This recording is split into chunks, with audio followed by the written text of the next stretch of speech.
All right, go ahead. All right. Hey, everybody, and welcome to the Cohen Career Center's crash course on interviewing. My name is Corinne. I think I know all of you guys today. So happy that you all are here, and I'm excited to talk to you guys today about interviewing. So first, we're going to talk about what the objective of an interview is. And I think there are kind of like three main questions that interviewers think to themselves when they're interviewing somebody. And it's, can you do the job? Which I think is like the one that comes to mind when you think of interviewing, like how well can you do the job? But they're also thinking about, will you love the job? Will you want to stay in the job? Will you actually find the work fulfilling? And will you fit with the organization? Will you fit into that company culture? Will you get along with your colleagues so that it's just a good fit for both them and for you as well? Oops. There we go. So like I said, organizational fit. That will you fit into the team? And the reason that that is so important is people like to give this example of you're stuck together for 5 hours in an airport. So if you are flying for a business trip for whatever reason and your flight gets delayed and it's you and another colleague, like, could you realistically spend a couple hours with them in the airport without feeling like you want to, like, you know, like you're just not happy with them with you? You want to be able to be pleasant and be able to carry on like a casual conversation with that colleague if you happen to be stuck together for whatever reason that may be. And they like to use the example of the airport, which I kind of think is funny. You also have to interact with other departments and external customers usually. So it's a good way to see if you can represent the company the way that they want. And also your assessment. Don't underestimate your assessment of the company culture, what your fit is. If you like the reporting structure, if you like the size, if you want to work at a big firm so you can get a lot of different skills and opportunities, or if you want to work at a small firm and get to know everybody and have that intimate relationship with people. And so really like dig into the company culture and the fit, because I think ultimately that is what is going to keep you at a job. We're going to talk a little bit more about like how to research a company and how to find out those things a bit later on. So like I said, before the interview, researching the company, researching the field, researching your position is super important. You would be surprised how many people kind of go into interviews blind. But if you really do your research on these three main components, it is going to just help you stand out in that interview. So researching whatever field that you're in. So personally, I'm a graduate student for higher education. And so whenever I do an interview, like just thinking about and maybe doing a little research on what topics are most important to higher education before I conduct that interview. So like right now in higher education, we're thinking obviously a lot about COVID and maybe what the fall will look like, what the summer will look like. And so having that kind of top of mind in case they ask me about it or in case they just want to have a conversation about it, I can have a well-informed opinion. And that happens like occasionally during interviews. You want to research the organization. So looking on the organization's page is really important. So looking at that About Us page, reading their mission statement, seeing what kind of partnerships they utilize, and having that in your mind so that you can reference them during the actual interview. And the position. So really thoroughly reading the job description. I like to print mine out and just highlight the important things and have that in front of me during the interview, especially if it's virtual. They can't see it, so you can have all the notes you want. And we'll talk more about virtual interviews later. But I think really thoroughly reading the job description and thinking about how your experiences relate to this job in this specific description is really important. We've already touched on this, but knowing yourself and knowing what you can bring to the organization, what kind of skills and abilities that you have that make you stand out from other candidates is very important. And then also just knowing what you want out of a job, what you want out of an organization can really go a long way to helping your interview. So how can you find out about the field, the organization, the position? So I think the best way to do it is to talk to people in that organization, talk to people in your field and ask them about what they do day to day. What do they do at 8 in the morning all the way until 5 o'clock at night? It's a lot of hours to fill. And what are they doing that would surprise you, and feeling just what the company feels like and what the culture is like, you can do that by asking for informational interviews. So you can find people through the organizational website or LinkedIn and just reach out to them briefly and say, hi, like, my name is Corinne and I'm really interested in this position at XYZ company. Would you be willing to talk to me for 15 minutes about the company and the culture and the position? And if they say yes, you can have that great conversation with them. And we have a whole section on the Cohen Career Center website about informational interviewing. And that's a really great website and resource for you guys to look and see what kinds of questions that you could ask to gain the most insight into how to find out that organizational culture and find out more about the field in general that you're interested in. You can obviously peruse the organizational website, and I definitely recommend you do that if you got an offer or an interview, you got extended an interview at a website. Absolutely dig into their website, dig into that About Me section, read the company history, read what kind of partnerships that they utilize, and keep that top of mind during your interview. You can also look at different social media sites like LinkedIn, Twitter, Facebook, and see what kinds of events they're hosting, see what kind of information they're pushing out, and you can really glean what is important to them by what they're promoting online. You can also look at Vault and Glassdoor, which are really great websites, especially Glassdoor, I think is really interesting because they have a section where it is interview questions that have been asked before. So people who have gone to this company and done the interview, some of them post like questions that they were asked or just general things about their experience at the company or their experience during the interview. And you can read them and see what kind of questions may be there and what kind of experiences other people have had. Obviously take them with a grain of salt because it is like an information board, and just because it wasn't the right fit for someone else doesn't mean it's not the right fit for you, but it's a good just way to gather more information about the company. And then professional associations. Professional associations are really great to join and just see all those different resources, and if the company is affiliated with the professional organization itself. So yourself, we've already talked about yourself a little bit, but just touching on it a bit more of what you can bring to the table and things that you should just think about and maybe even write down before your interview. So what kinds of skills and attributes can you bring to the table? What are your values, and can you cross-reference those with any of any of the companies? So if the company says that they really benefit, that they really promote work-life balance, and that's a huge value for you, that's a checkbox in that in your values section. What are your motivators in general? And also, like, what are your motivators for the job? What is your motivator for the industry? What got you interested in the industry? What got you interested in this job? And then thinking about what kind of work environment and culture that you want to live in. And then you can kind of cross-reference this list with different job descriptions, and you can think about it before your interview just to see if it would be the right fit for you.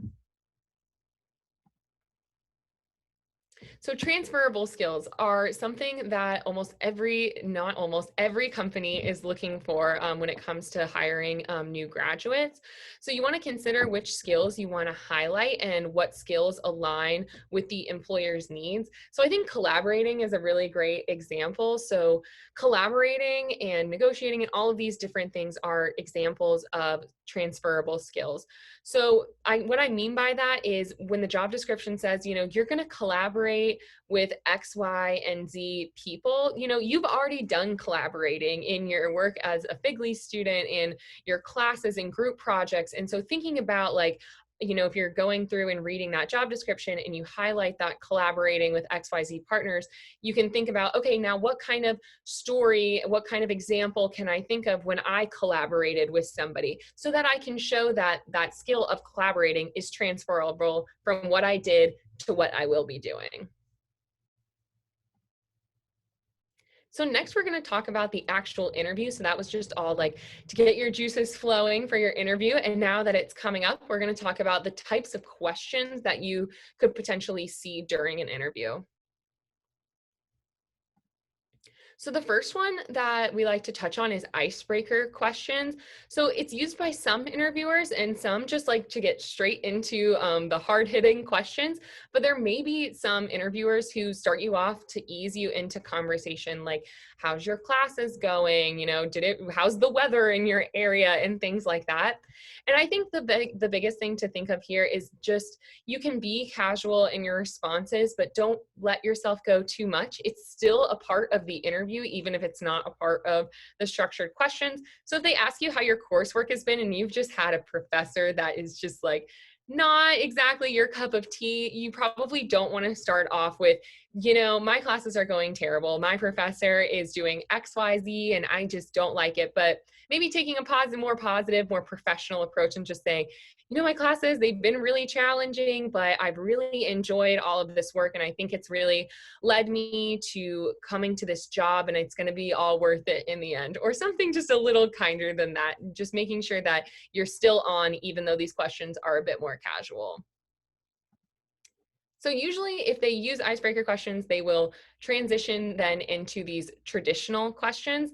So we kind of do these traditional questions because you're almost always going to be asked some combination of these questions. Absolutely, tell me about yourself and what attracts you to this position or why you want to have this role are questions that almost always get asked. They just want to know a bit about yourself, something that you can't glean from a resume. So having an answer in mind to this tell me about yourself question is really important.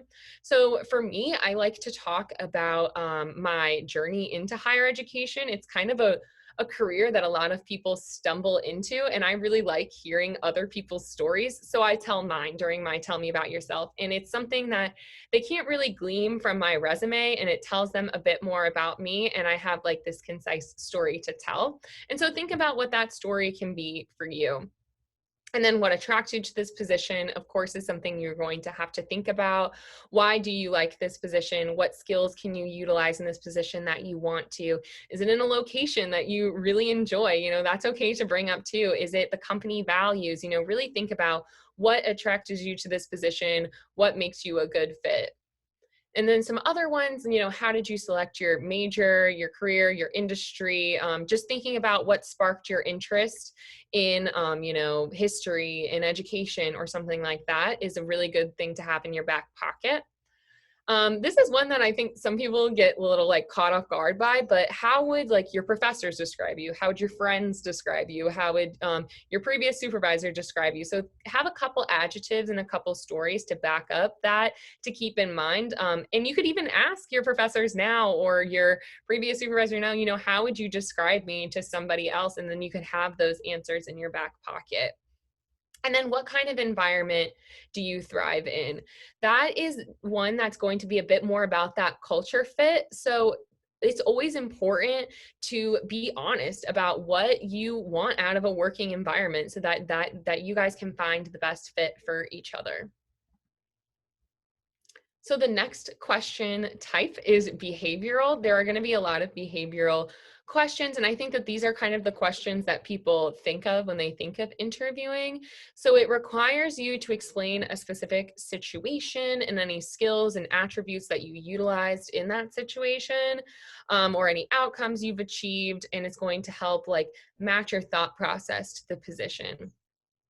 So our example is talk about a time when you had to complete a major task as a part of a team, or describe a time when you were out of your comfort zone and how did you handle it. So the way you kind of answer behavioral interview questions are with the STAR method. So STAR stands for situation, task, action, and result. So thinking about what your situation is, select your example and set the scene of, I was working at the Cohen Career Center during, my graduate years. What was your task? My task was I had to give a presentation to the first generation low income student organization. My action was I reached out to Jonathan and we set up a time together. And then the result was we did this great presentation, and all of them wound up coming to the Career Center and hanging out with me, and it was wonderful. And so having that situation, setting up the situation, what was your task? What did you do to initiate that situation to be going in motion? What was your action? And then what was the outcome? I think the outcome is where people get a little bit tripped up. I think it's easier to set up the situation, but it's harder to tie it up with a neat bow. And so practicing that is really important. So here's some other examples of some behavioral interview questions, like describe a time when you're faced with a stressful situation, give me an example. So any of those questions that start with tell me about a time, give me an example, that can be your cue to start thinking about your STAR method and your behavioral interviewing skills. And there are a lot of different example questions that you can Google, that you can find on our website if you just want to read a couple and practice your STAR method skills. So your case interview, this is like the most unique interviewing, I would say. So your case interviewing is designed to assess how you think through a problem or a situation. So an example could be like your client is an outdoor sports gear manufacturer. How would you increase the sales of reusable water bottles over the last year? Typically, these questions don't have a specific answer, and they're not really looking for the right answer. They're looking for thought process. Also, you generally see case interviews usually in like consulting roles or more business roles. And typically, if you have a case interview, they will tell you that it is a case interview so that you can practice it. So basically, if you're hit with a case interview question, you want to just verbalize your thought process, organize your answer, and try to manage your time, because usually you have a time limit.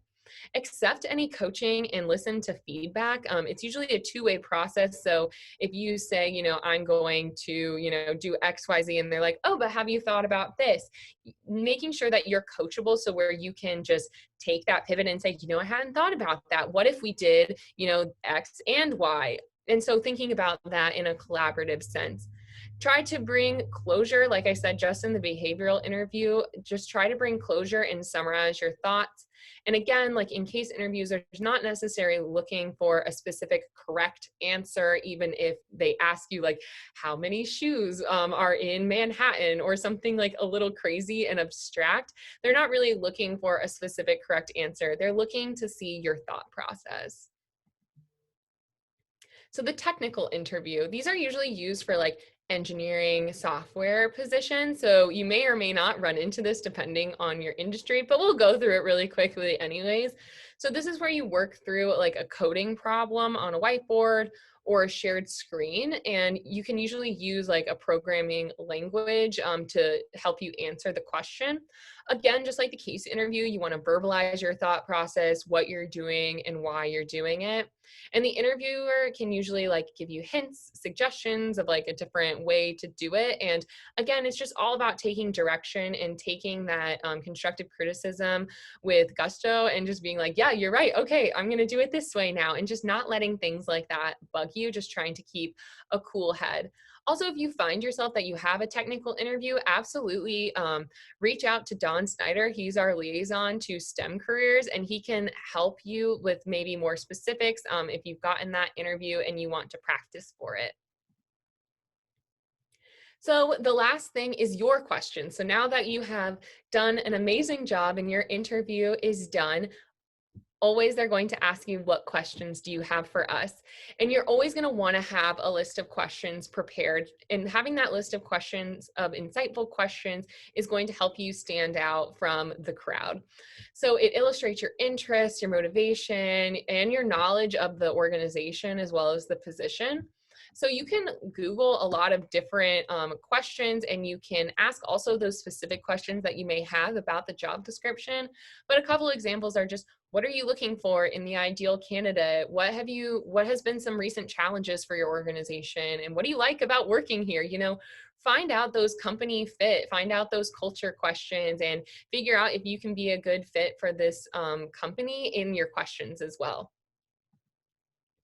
So next we're going to talk about interview settings. We talked about interview questions. Now we're just going to talk about settings. So there's a lot of different settings where interviews can take place. Obviously, I think we think mainly about the in-person interview, but of course with COVID, the rise of virtual interviewing is astronomical. So we're just going to talk about different considerations for the different types of interview settings. So the first is your phone interview. So of course there's advantages and disadvantages. So like I said before, you can have your notes and like any like cards or sticky notes in front of you that you want to like remind you of something cool that you saw on their website, or you can write out some stories or things or skills that you want to make sure that you highlight. But in phone interviews, it can kind of be hard because there's not that body language. There's no visual cues. There's no interviewer like smiling at what you're doing. So it is kind of challenging to convey your nonverbal cues over the phone. So make sure that you try to like up your peppiness a little bit more than you would maybe generally talk with, so that you can display that enthusiasm and that confidence. Also try to like smile when you're talking. I think that that helps a lot, because if you just like, you know, go frown and then you go down, it can kind of sound like you're disinterested. But if you smile and you kind of raise your voice and you talk a bit more clearly, it can just display a bit more interest. Find a quiet spot with good cell service so that you aren't like patchy and in and out, just as best you can. You can always come to the Cohen Career Center if you don't have like a quiet spot where you live. You can book an interview room with us and you can go upstairs, and we have great cell service, and you can shut the door and just be by yourself and talk on the phone or over video. So that's a really great resource to keep in mind. Also, we like to encourage you guys to dress the part. I think when, you know, you're in sweatpants, you can just feel a little more casual. But if you put on, you know, some nice pants, or at least some, you know, jeans and like a nice shirt, it can just make you feel a bit more professional. And that way you'll act maybe a bit more professional. This one is very interesting. The digital screening interviews. I actually had one of these recently. So if you guys have any specific questions about it, I would love to answer them. But they're pre-recorded questions or prompts where you get to record a response and submit it. So they're usually on these different platforms like Spark Hire, Interview Stream, you know, something along those lines. And basically what happens is they pull up a question and you get, you know, a minute or two to think about it, and then they screen record your answer, and it's like you get 3 minutes to respond to tell me about yourself, and it screen records you and sends it to the company, which is super kind of like weird and interesting. But you can practice those on a platform we're going to talk about a little bit later called Big Interview. And I totally recommend, if I haven't said it yet, I'm sure I'll say it again, practice makes perfect with interviewing. And so the more you can practice, the better you get at interviewing, and just like the better experience that you'll have. Another thing that may come up is digital assessments like gamification, where they're like mini games that assess your like cognitive ability or different things along those lines. And they will tell you if you have to complete one of these digital assessments, like on Revlania, I don't really know how to pronounce that, or Hacker Rank or something along those lines. They're kind of challenging because you can't practice them beforehand. But if you know the company website that they're going to use to create those digital assessments, usually you can do a quick Google search beforehand and maybe try and practice some before. But the actual, like when you sign in to do it for the interview, usually you can't take it more than one time. So make sure you do some research on whatever digital assessment that you're going to be doing beforehand, just so you know what to expect when you go into the interview. So again, like I said, practice your digital assessments. This is like one company that I can't pronounce that comes up pretty often, and you can at least get like some example questions and try a sample assessment so that you know what to expect. You know what kind of questions are going to be on that assessment when it gets to your time. So these are just some gamification examples. So they like test your cognitive ability in these different ways, like Prove It, which is like you identify as many misspelling words as you can, or like Tally Up, you know, identify the group of tokens with like the highest value. It's just like coolmathgames.com when you're a kid. It's kind of just like that, but they're just using it to test your cognitive abilities. And I wouldn't say this is like ultra super common, but if it comes up, I want you to be prepared. And on the same lines of being prepared, make sure to research the process for whatever interview that you're going to have. So they may have, so like on this taskbar, it says You're going to apply, and then there's going to be a screening, maybe a gamification screening, maybe a phone call screening, and then you're going to have this online assessment, and then maybe you go into another assessment, and then you go into something else. But you can find usually your process on the company website, and just make sure you familiarize yourself with what your process is going to be. So the video interview, of course, you guys are all Zoom experts at this point, but I just wanted to give you a couple tips for video interviewing. So again, make sure you find that quiet space and make sure your visual background is free of distractions. If you have roommates or anything, you can set up a virtual background like I've got one, just to make yourself appear a bit more professional. Again, can't recommend interview rooms enough. I've used them even myself at the Cohen Career Center, and it's just like a good place to just like get away from everything and make sure that you're focused on your interview and you've got good Wi-Fi there. Make sure the light source is in front of you and not behind you so that you don't get washed out. Like, you want to make sure that they can see you and you have your best lighting. Talk to the camera and not to the screen if you can. I know I struggle with that, and it's a bit of a challenge because you're like wanting to look at yourself or at the interviewer, but realistically the camera is up there. And it's kind of challenging to do that, but try to keep it in mind as you go along. And then practice with someone to ensure that you have a good setup. So if you have a friend, like, and you know where you're going to be during your interview, maybe just like Zoom call them like a couple hours beforehand just to make sure that your setup is good, your mic is working, and your background looks good and you don't look washed out, or your lighting is good. So having somebody to give you a little bit of feedback on your setup is always a good thing.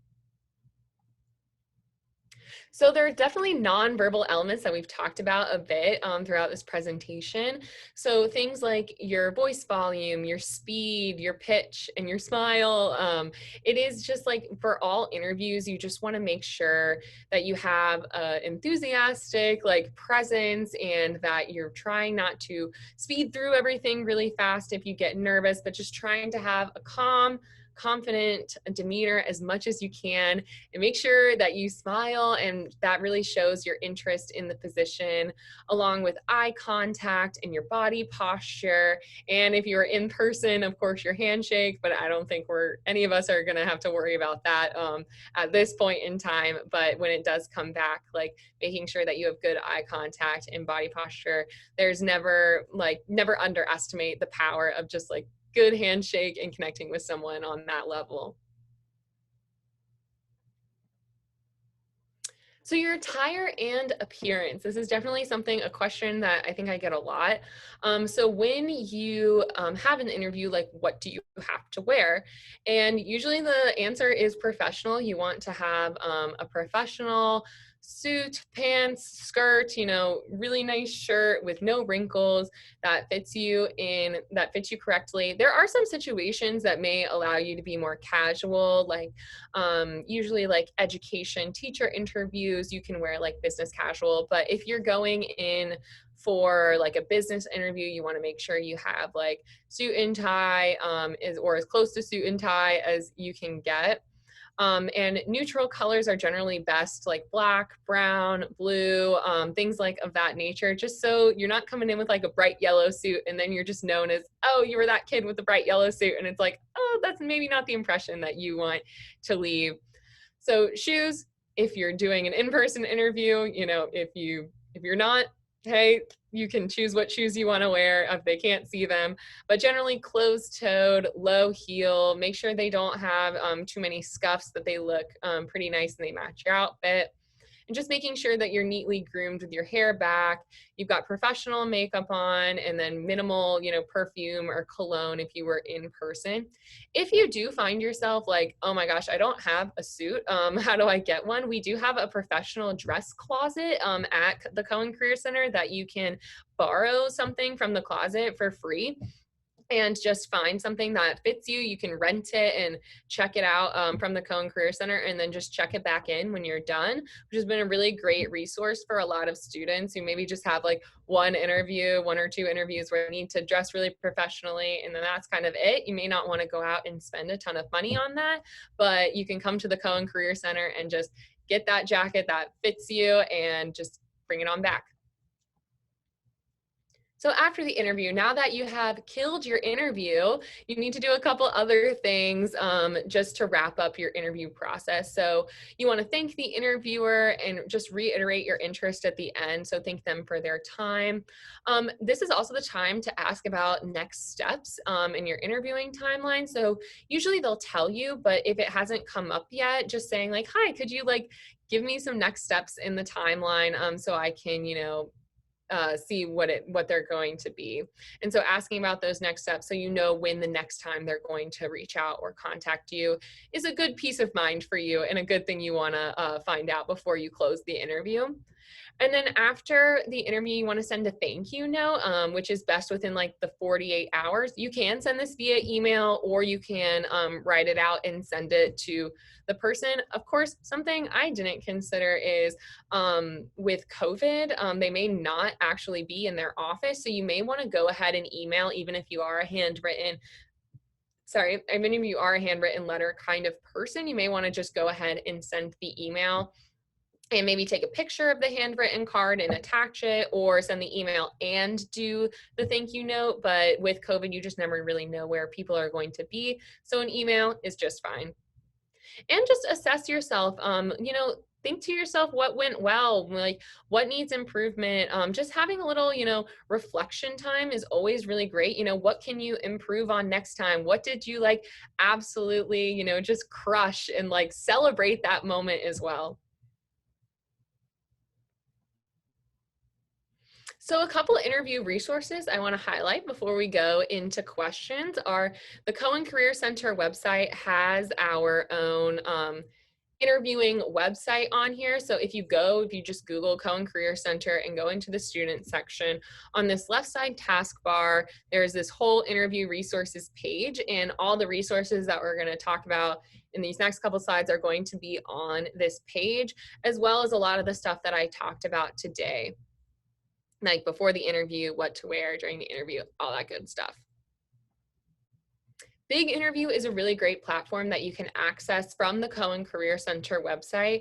And it's basically just mock interviewing that you can do virtually. So like I said, for the one-way interviews, this is a really great way to practice that, and regular virtual interviewing in general. So you can filter it by industry. So this person has picked marketing, just marketing general, and you can pick different topics of conversation. So if you're just looking for general questions for a marketing position, you can click on that person and they'll pop up like a video of the person, and they'll ask you the questions and it will screen record your answer, and you can look back and see what you did well, what you can improve upon, or you can come into the Cohen Career Center and we can help you. We can go back and forth with you with the big interview and give you some tips and feedback, or you can schedule a mock interview with us as well.